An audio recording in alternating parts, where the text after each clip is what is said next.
Hablamos con Ignacio García Valdecasas, embajador de España retirado. Ignacio, bienvenido. Buenas tardes, un saludo para ti y para la audiencia de Negocios Televisión. Ignacio, quiero empezar comentando contigo un asunto que no es estrictamente geopolítico, es más económico, pero bueno, también tiene componente geopolítico y son los aranceles. Y es que hemos tenido una tarde de mucha información. Al principio de esta tarde parecía que Donald Trump se había retractado, que decía que los aranceles se iban a retrasar a marzo. Ahora insisten desde su oficina de prensa que sí, que Donald Trump va a imponer aranceles mañana a México, a Canadá y también a China, que había dudas sobre lo que iba a pasar con China. Había dicho Trump que tenía la intención de intentar evitar esos aranceles al gigante asiático. Te quiero preguntar a qué se deben estas informaciones un tanto contradictorias y qué pueden significar. Bueno, es que eso es lo normal, que haya estas informaciones contradictorias porque es una medida que no se ha estudiado, que no se han estudiado las consecuencias. Y claro, Trump ya nos está acostumbrando a tomar cualquier tipo de medida, algunas acertadas, con las que puede estar de acuerdo, y otras completamente erróneas. Otro ejemplo fue cuando el general Kellogg, el enviado especial para Ucrania, dijo que la guerra se acababa si se bajaba el petróleo a los $45. Claro, con ese tipo de razonamientos no van a llegar a ninguna parte, porque para bajar el petróleo a $45 el barril, Arabia Saudí y todos los productores tendrían que sacar al mercado pues un 30% más del petróleo que están produciendo ahora para conseguir el mismo dinero. Claro, no lo van a hacer, no, aunque les pongan los cañones delante. Entonces, y además eso arruinaría a la economía americana. La subida de aranceles puede ocurrir lo mismo, que arruina a la economía americana, porque estos aranceles luego ¿quién los va a pagar? Pues lo va a pagar el consumidor en los productos que compre provenientes de China, Canadá y México. Eso por otro lado, va en contra del acuerdo de libre comercio, el NAFTA, el acuerdo de libre comercio de Norteamérica, que también beneficia a Estados Unidos. Y lógicamente México y Canadá tendrán que defenderse. Canadá ya le ha dicho a Estados Unidos que si grava su petróleo, pues Estados Unidos quedará en manos de Venezuela. Yo no sé si a Estados Unidos le interesa quedarse en manos de Maduro para una parte importante del consumo de su consumo de petróleo. Toda esta ida y venida y muchas más que vamos a ver en los próximos años, pues se deben a una falta de reflexión y a intentar solucionar cuestiones difíciles de manera fácil, y no hay nunca soluciones fáciles para los problemas difíciles, para las cuestiones difíciles. Puede ser. Hay una cosa que me ha llamado la atención y es lo que tiene que ver con China, porque el tema de Canadá y México lo había reiterado una y otra vez Donald Trump. De hecho, tenemos tanto a la presidenta mexicana como al primer ministro saliente de Canadá, Justin Trudeau, diciendo que ellos están preparados, que ellos tienen su plan y que efectivamente, pues lógicamente, si Trump les impone aranceles a ellos, eso va a afectar a los acuerdos comerciales que hay firmados dentro de América. Pero te quiero preguntar por el caso de China. Y es que Trump se había mantenido un poco equidistante con China hasta ahora. No sé si ha tenido que ver lo que ha pasado esta semana con DeepSeek para que Trump diga sí, voy a imponer aranceles a China del 10%, sin duda. Pues la verdad es que es muy difícil saberlo, porque ha sido una noticia caída del cielo, como tú bien acabas de decir, y puede deberse al miedo que le hayan tomado en Estados Unidos a la tecnología china, y piensan que estableciéndole aranceles pues van a acabar con ese peligro, y yo creo que en ese caso quizás no estén acertados. Es muy difícil ahora saber por qué de repente Trump saca de la chistera los aranceles contra China. Quizás sea el DeepSeek, el tema de la inteligencia artificial, o sea que quiere negociar con China y con su táctica habitual, que es primero amenazar, primero pegar el puñetazo en la mesa y ahora después decir, bueno, y ahora vamos a negociar. Pero bueno, esa es una técnica que a lo mejor le habrá resultado exitosa en sus negocios inmobiliarios, pero que no tiene por qué ser igualmente exitosa en las relaciones económicas internacionales. También te quería preguntar, de eso no ha dicho nada Trump de momento, veremos si lo dice próximamente. También ha amenazado con un arancel, en este caso, del 100% a los BRICS.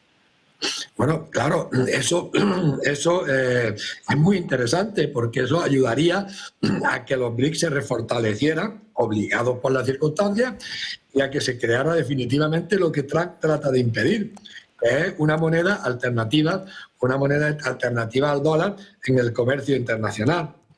Y ahí quería yo hacer,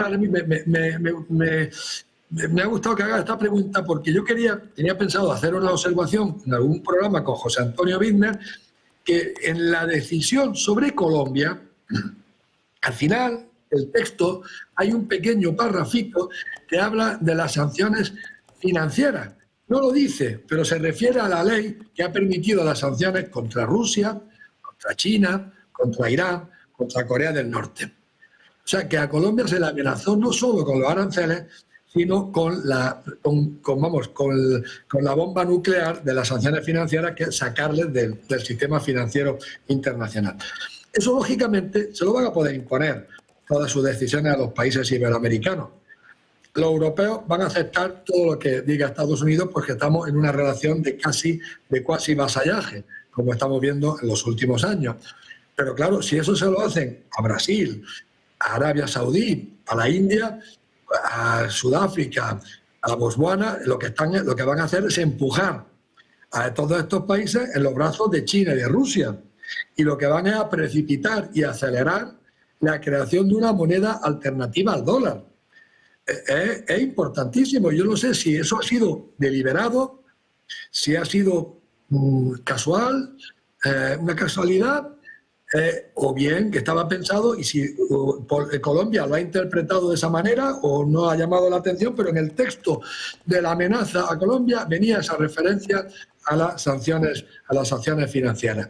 Claro, si a los BRIC le instalan un arancel del 100%, lógicamente ni Rusia ni China van a dar su brazo a torcer, lógicamente, porque sería doblegar su soberanía, y van a empujar a los demás miembros del BRIC y otros países que no sean miembros del BRIC a echarse las manos de brazo y a contribuir al fortalecimiento y a la cohesión de los BRICS. Lo vamos a ir viendo. Calma. Precisamente te quería preguntar qué significa esa amenaza arancelaria del 100% a los BRICS. ¿Miedo a China y a Rusia? No, sobre todo es un miedo a que aumenten la coordinación y la cohesión entre los BRIC y consigan crear una moneda alternativa al dólar en el comercio internacional. Y además, Trump lo ha dicho, que les va a amenazar, les va a presionar, les va a sancionar, les va a poner aranceles, salvo que se comprometan a no crear esa moneda alternativa. Lógicamente no lo van a hacer. China y Rusia no se van a comprometer a darle gusto a Trump en no crear otra moneda alternativa. Y la van a crear cuando puedan y como puedan. Pero el miedo de Trump es la creación, y cree que con esas amenazas va a detener el movimiento. Y yo creo que no solo no lo va a detener, sino que es posible que lo acelere y que lo promueva. Y te quiero preguntar también por otros acontecimientos surgidos precisamente en torno a Rusia, en torno a China. Rusia advierte a Trump por su cúpula de hierro y sus planes no van a aliviar la tensión. ¿Estás de acuerdo? Lógico, porque la cúpula de hierro es un avance en el armamento intercontinental, algo parecido a lo que pretendía, en Salvando la Distancia, Ronald Reagan en su momento, y fue lo que obligó a la Unión Soviética a hacer un esfuerzo armamentístico que fue una de las causas que contribuyeron a la caída de la Unión Soviética. Todavía no sabemos muy bien a qué se refiere Trump, eso tendrán que estudiarlo los expertos militares, tendrán que explicarnos los expertos militares exactamente cuál es la propuesta de Trump, porque ahora mismo no se conocen los detalles. Cuando se conozcan tendrán que estudiarlo los expertos militares y luego veremos a ver cómo reaccionaría Rusia en este caso. Rusia y China, porque claro, si Estados Unidos consigue establecer una cúpula de acero que defienda el territorio de Estados Unidos, pues claro, eso le daría una ventaja estratégica extraordinaria frente a China y frente a Rusia, porque podrían ellos atacar a China y a Rusia y sin embargo no ser atacados por China y Rusia. Pero todavía es muy precipitado no conviene adelantar acontecimientos. Claro, la historia está en que el resto tampoco se quedan atrás. Hoy hemos conocido, lo publicaba Financial Times, que China anuncia que construye en Pekín un centro de mando militar más grande que el Pentágono, con búnkeres. Sí, claro. Pero eso no es una cúpula de hierro para defender el territorio chino. Eso es un mini búnker o una serie de búnker para defender al Estado Mayor chino en caso de que hubiera un intercambio nuclear. Pero claro, como aquí desde que empezó la guerra de Ucrania, se ha banalizado.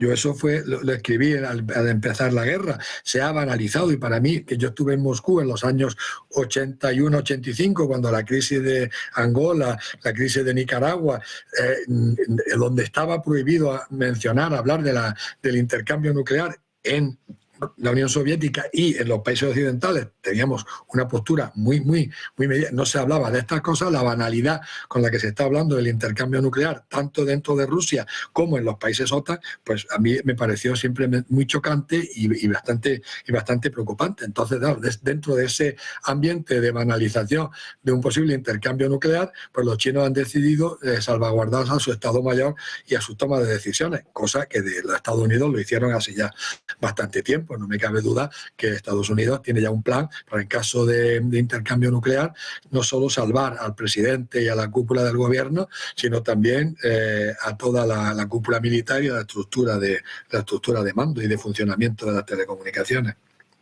Y te quiero preguntar por último si en medio de todas estas noticias, si en medio de todas estas informaciones, estos acontecimientos alejan a Trump y a Putin de las negociaciones para Ucrania, o son asuntos que no tienen nada que ver.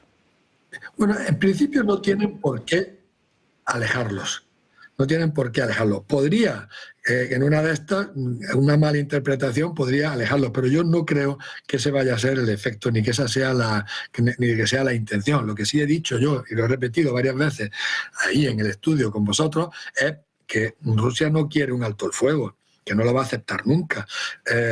Rusia quiere un acuerdo general, y el acuerdo general lo quiere con Estados Unidos sobre la seguridad, y sobre la seguridad en Europa, la seguridad general, porque Estados Unidos se salió de varios tratados de control de armamento nucleares, y lo que quiere Rusia es un acuerdo general que tenga en cuenta su seguridad y sus preocupaciones. Ucrania es una parte de ese acuerdo, pero una parte de ese acuerdo que lógicamente pues tendrá que también formar parte de la negociación. Ignacio García Valdecasas, embajador de España retirado, muchísimas gracias por esta entrevista, por esta charla. Pues hablaremos otro día del Brexit. Yo ya me había preparado para hablar del Brexit. Pues te voy a preguntar por el Brexit también. Venga, y vamos a enlazar ya con la siguiente entrevista. 5 años del Brexit, la población británica que no está muy contenta con este proceso por los niveles de popularidad que tiene el mismo, y en medio tenemos a Keir Starmer, que es el primer ministro de toda la retahíla de primeros ministros que han pasado por el 10 de Downing Street, que han sido muchos, que pone sobre la mesa la idea de reiniciar las relaciones con la Unión Europea. ¿Cómo de complicado puede ser eso? Bueno, yo toda mi vida, de 40 años de carrera, pasé 11 en Bruselas y 6 en Madrid en asuntos europeos, 17, siempre defendí que era muy conveniente para la Unión Europea tener al Reino Unido dentro, porque era un contrapeso contra Alemania, Francia, y nos aportaba grandes beneficios. Sin embargo, cuando ya me he jubilado y a la vista de todo lo que ha ocurrido, creo que el general de Gaulle tenía razón. Fue un error por parte de la Unión Europea admitir al Reino Unido dentro de la Comunidad Económica Europea y posteriormente de la Unión Europea. Y como se ha visto con el desarrollo posterior, y lo resumo, el Reino Unido ante el continente tiene distintas posiciones. No le conviene un continente enfrentado en guerra, porque eso no es bueno para los intereses del Reino Unido. Le interesa un continente en paz, pero le conviene un continente en paz pero enfrentado. Peor que un continente en guerra es un continente en paz y en buena armonía, donde se reúnen todos menos el Reino Unido. Entonces, ese factor, junto a la crisis económica que tenían los ingleses a final de los 60 y principios de los 70, esos dos factores fueron los que empujaron al Reino Unido a pedir el ingreso en la Comunidad Económica Europea. Y De Gaulle lo vetó. Pues De Gaulle sabía cuál era la situación y de verdad lo que pensaban y lo que deseaban los británicos una vez dentro de la Unión Europea. Y tenía razón, y después de los años tenía razón. Yo me he dado cuenta que el general De Gaulle tenía absolutamente la razón. Porque una vez que entraron, su objetivo era estar dentro de la reunión para no estar fuera y estar informados. Y esa obsesión les llevó incluso a cuando se creó el euro, querían estar dentro de las reuniones del euro. ahí ya, afortunadamente, Francia y Alemania pusieron pie en pared y dijeron que, claro, si no eran miembros del euro no podían participar en las discusiones y en las decisiones del euro. Y al final se llegó a un compromiso en que la Comisión Europea, que sí estaba en las reuniones del euro, informaría acto seguido, esas reuniones tenían lugar antes del Consejo ECOFIN, y informaría acto seguido a todos los Estados miembros de lo que se había discutido y lo que se había decidido en las reuniones de los ministros de Economía del euro. Posteriormente, el Reino Unido al final se quedó fuera de la Unión Económica y Monetaria, se quedó fuera de Schengen, de la libertad de movimiento dentro de la Unión Europea, y como lo dijo Meyer, porque tampoco ellos lo ocultan, John Meyer, el primer ministro, dijeron, nos hemos quedado fuera, lo suficientemente fuera para salvaguardar nuestra soberanía y dejarnos libres el futuro, y lo suficientemente dentro para influir a las decisiones fundamentales de la Unión Europea, la más importante de ellas, la ampliación. Y esa fue la ruina de la Unión Europea, la ampliación de 2004 con 10 países que no estaban preparados para entrar en ese momento. Y bueno, posteriormente entendimos que se trataba de un objetivo estratégico británico de forzar esa ampliación. Y a mí un colega británico en un momento de amistad pues llegó a decirme que dijo, Ignacio, no te confundas, el objetivo fundamental de la ampliación era sacar a estos países de la esfera de influencia Rusia. Si luego de esto resulta la parálisis o incluso la perdición de la Unión Europea, esto es lo que se llama un daño colateral. Efectivamente, así ha sido. Y cuando ya terminaron la adhesión y ya vieron que el continente no iba a estar reunido en paz y en buena armonía con ellos ausentes, pues entonces procedieron a ir al Brexit. Por lo menos eso es lo que han pensado y siguen pensando la clase dirigente británica. Si ahora el Reino Unido quisiera volver a entrar en la Comunidad Económica Europea, habría que ponerle unas condiciones absolutamente leoninas. Pero claro, la Unión Europea de hoy no es la Unión Europea en la que yo trabajé con Jacques Delors, con Helmut Kohl, con François Mitterrand. Es una Unión Europea mucho más debilitada, en franca decadencia, sometida completamente a los Estados Unidos en términos políticos y quizás también en el futuro próximo en términos económicos, con lo cual pues a lo mejor hasta le dejan que vuelva el Reino Unido sin ponerle ningún tipo de condiciones y bueno, pues volveríamos a empezar. Ese es un poco el resumen que te puedo hacer de mi experiencia. Claro, ahora habrá que ver efectivamente qué sucede, no es nada fácil. De momento se habla no de la vuelta del Reino Unido a la Unión Europea, sino del reinicio de conversaciones que tampoco sabemos exactamente qué es, porque no deja de ser un eufemismo. Lo iremos viendo. Seguiremos hablando de este asunto en otra ocasión, Alma. Y de todos los demás, que siempre es un placer hablar contigo. Ignacio García Valdecasas, embajador de España retirado. Buen fin de semana y gracias. Igualmente, para todos un saludo a la audiencia de Negocios Televisión.